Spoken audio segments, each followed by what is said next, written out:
Hey, welcome back to the garage. Apparently my car's a magnet for cardboard, but we'll work on that in a minute.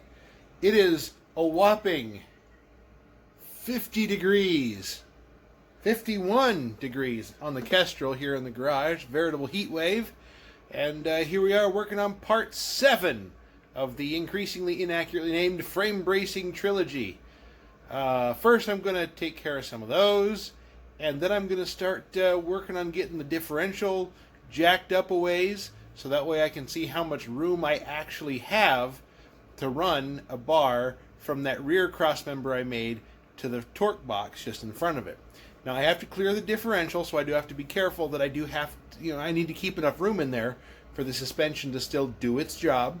Now, granted, this is a drag car, and the way the chassis is set up, I get lots of good tire hit and separation on launch, so I'm less worried about the settling down, but I still need to make sure there's enough, travel there for it to do its thing.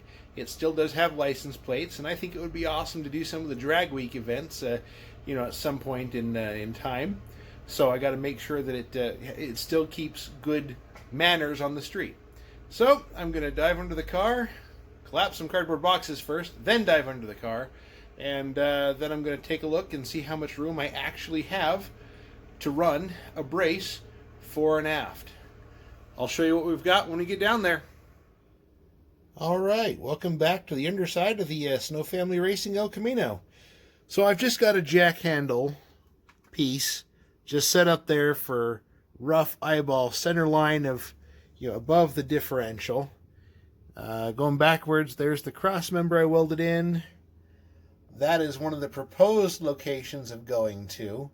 The difficulty with that is that going from the crossbar to that, and back up a little bit, I only have about 4 inches of clearance to, or I would clear the top of the differential by about 4 inches.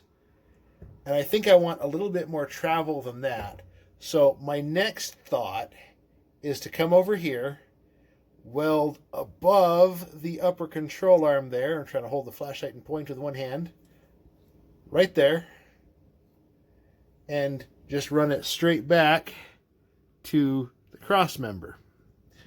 That gives me a straight shot. I can do that without having a tubing bender. I kind of like this idea because it's a one and done. But I also realize the largest amount of stress is going to be around the control arm, so it would make the most sense to run as much structure there as possible.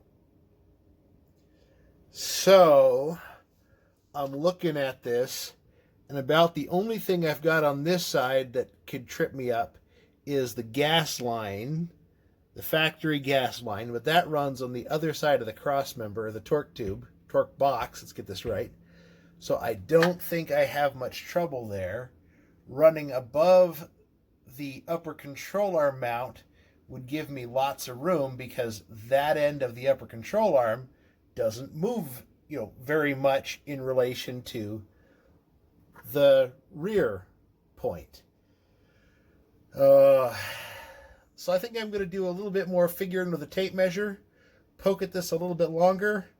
I don't think I'm going to get to cutting much tonight, but this is one of those thinking adventures. So yeah, by the way, for anybody wondering, these are some old Dick Miller Racing upper control arm relocation mounts. I've got 2 different settings up there. I've got the factory location for the upper control arm here. That one, the one that it's in, and one above that. The lower mount here, my instant center is set up roughly 66 or 7 inches in front of the rear axle.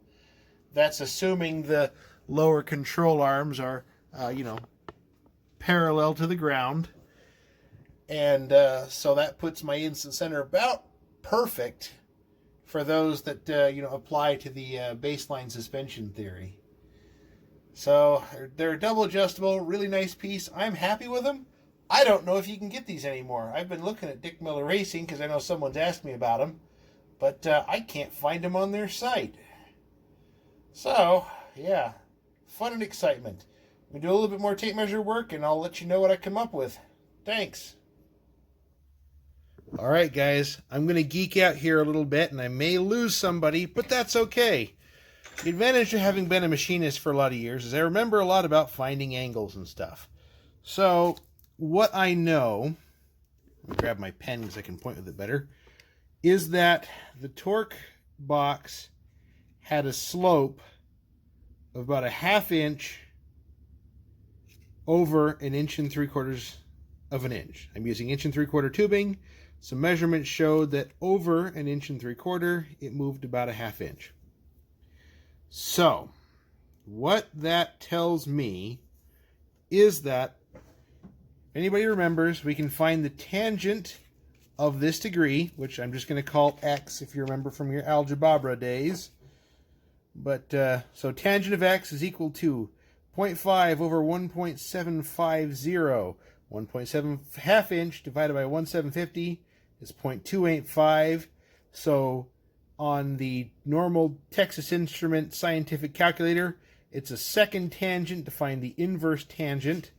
On Android devices, it's kind of a couple of other keystrokes to get there, but it comes out to be roughly 15.9 degrees of angle for this guy. Keep in mind, this is just sketched, it's not to scale.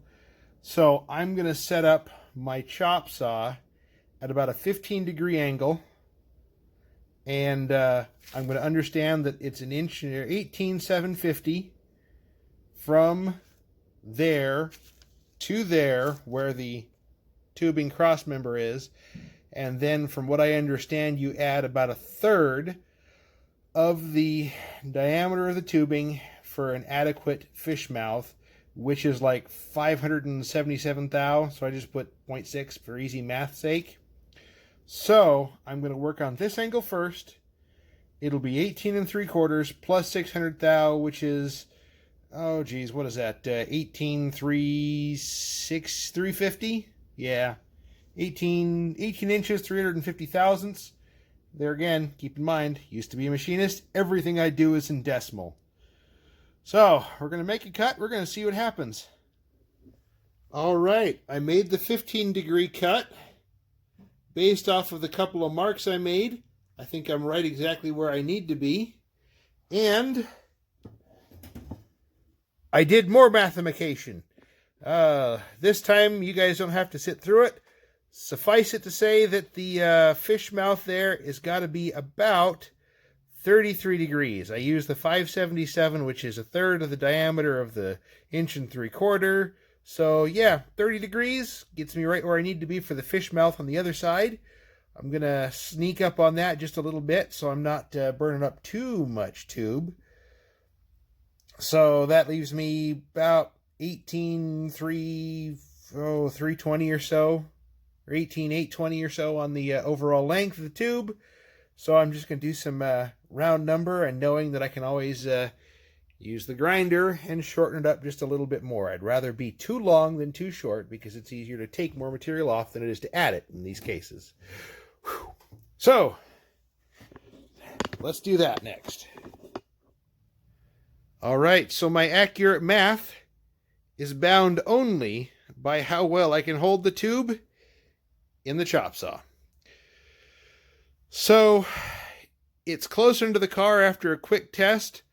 Since this is off and the overall length is long, I'm going to work this a bit more and bring it where it needs to be, more centered as opposed to off to that side.